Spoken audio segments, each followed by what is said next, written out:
is Karen Clymer. I'm with Wholesome Communication, and here is my wonderful friend, my ventriloquist figure, Chesley. Oh, hello there, boys and girls. I'm good looking, and I'm ready to tell you a great Bible story. You're not supposed to be bragging on yourself.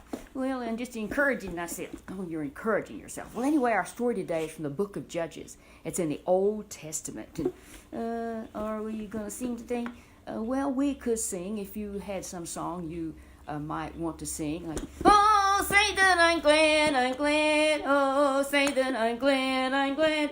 Oh, say that I'm glad, I'm glad. Oh, say that I'm glad. Yes, we are glad that we can be here today and glad for this wonderful day that we can worship the Lord. This Bible story is one of the very most exciting Bible stories you will ever hear. You know, I like excitement. Excitement, yes. When Gideon was a man that was really scared and he was hiding. Is he a scaredy cat? He's not really a scaredy cat. What's happened? His countrymen, they had disobeyed God. They were not doing what God had told them. Now, in 7 years, they'd been under the bondage of these Midianites. Was they mean? They were as wicked as they could be, and they were stealing their crops, everything they had. Well, that's not fair. They need to call in the army. Well, it wasn't use calling in the army. They had disobeyed God, and they were under judgment. There was one thing to do, and that was to repent. They needed to repent, but they hadn't yet. But God heard these people as they cried out that they needed help. They were so afraid, and they were in just terrible danger, and they were hiding. They was planting their crops, and they were stealing it. They'd get their crops all planted. The enemy was nowhere around while they'd plant their crops. The crops would grow, and then here would come those dirty thieves. They would come and the poor people were so afraid they just dug them dens and holes, and they'd hide back in there and have to just. They live a horrible life. I mean, it was awful. They were scared all the time. And they was hungry and hunted out their cattle. Their cattle. Did you know that these guys would even come in and take everything that they had? So here they were, hiding in mortal terror. And they was hungry, and their whole families. Oh, their families, yes, were hungry. It was awful. And as they cried out to the Lord had a plan. He always has a plan. When his people reach out to him, he's there to listen. And so what happened then? He sent in the jets, and he sent in the tanks. No, that's not how it worked. Back then they didn't have that. He went down and he found this man that was hiding. He was there. He was trying to get just a little bit of food ready. He was threshing his food there, trying to get it ready. And all of a sudden, then what happened? Here come the enemy. No, the Lord came and spoke to him and said, "Gideon, thou mighty man of valor." And Gideon looked around. He said, I don't know who he's talking to, but it can't be me. And the Lord said, "It is you I'm talking to, Gideon. It's you." He said, I want to use you. I ain't no mighty man of valor. I'm a scaredy cat. Yes, he was scared. He was hopeless and helpless. He didn't know what in the world. You know, the Lord said that he was going to send someone to help him. He didn't say it. He said, "Gideon, I'm going to be here with you, and we are going to win this victory together. You get to work with me." He gets to work with God? Yes, God had a plan. And so what he did, Gideon got all ready here, and he said, "Now, Gideon, here's what I want you to do." He said, "I want you to go and tear down your father's God." There, he's got Baal that he worships. No, I can't do that. Oh, I'm scared. He was very scared, but you know what? But the Lord was with him. And the Lord told him, "Gideon, I'm going to help you. You go do it, and I'll help you." Oh, what do you need to get some help? Well, he got 10 fellows to help him, but they did it at night. I would have too, because I'd been scared. I don't want to see me. So they went down, and here they did. They went to tear down that old idol. They just did everything the Lord said as the directions came from God. They did it. Oh, and then what happened? Then the next day, then they got in some serious trouble. They got put in prison. No, they didn't get put in prison. The next day, God said, "What has happened here? Look at this. This whole, our mighty Baal is down." You know, it's because he's not the real true God. And God came and just knocked him down. Well, God came, yes, and he used somebody. God could do everything by himself. But aren't you glad, Chesley? Think about it. We get the help. And so Gideon, did he get an award? Well, he didn't exactly get an award, but he did in a sense, as he had the blessing of the Lord on his life. And they got they got Gideon's dad. And then his dad, did his dad disown him? No, his dad didn't own him, but the fellas, you got to do something with the boy of yours. Look what he has done. And what did his dad say? Did he just, what, he stick him in jail? No, he didn't put him in jail.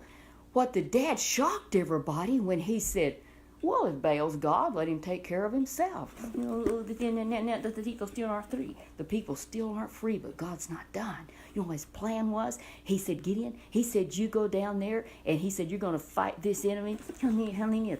There was over 100,000. And he said, Gideon, he said, you just blow the trumpet, and you see everybody that wants, I'm going to join the army. And it was exciting maybe to join the army, except it was scary here because there was a whole lot more of them than was of Gideon's people.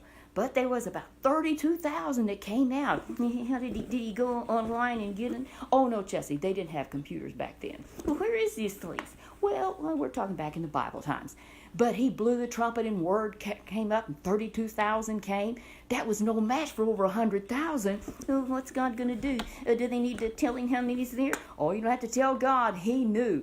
God knew exactly what he was going to do. And he said, Gideon, you have too many. Too many? Ain't no way. That's what he might have been thinking within himself.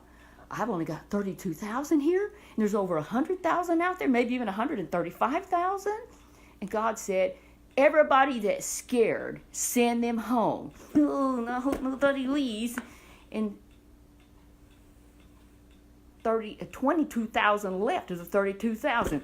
Oh, he's sunk. He is just sunk. I think I'm going to run and hide. He might have felt like running to hide, except that he somehow was strengthened of the Lord. He knew God had called him. And God said, Gideon, if I let all these people go, he said, then Israel will take credit. Your people will take credit for doing it. And so God was going to show that he was going to do it. But how's he going to do it? Does he have the bomb? No, it wasn't a bomb.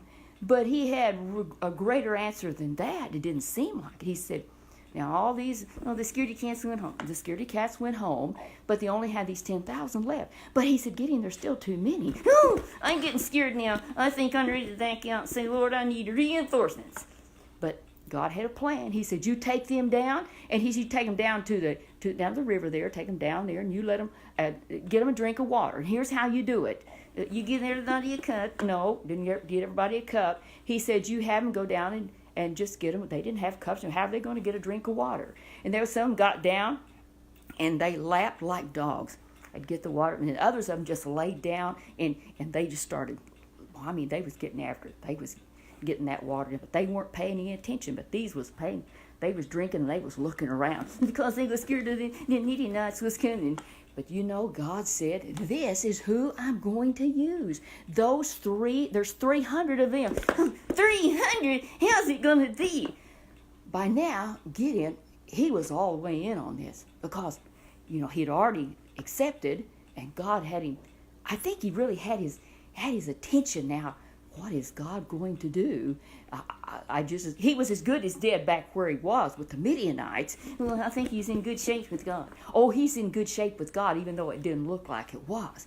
And the Lord said, you take those 300 men now, and here's the plan. Here's what he's going to do. You're going to call in the infantry. No, you didn't call in the infantry. He said, here's what let's do. He said, you get those 300 men and said, now everybody's going to have a trumpet, and everybody's going to have a pitcher. Pour some water? No, they're not going to pour water. They have this pitcher, and he said, and then you're going to have these lamps. And we think about just a lamp, but it was really, in our word, it would be like a torch. But inside of that pitcher, it just smoldered. But he said, here's the plan.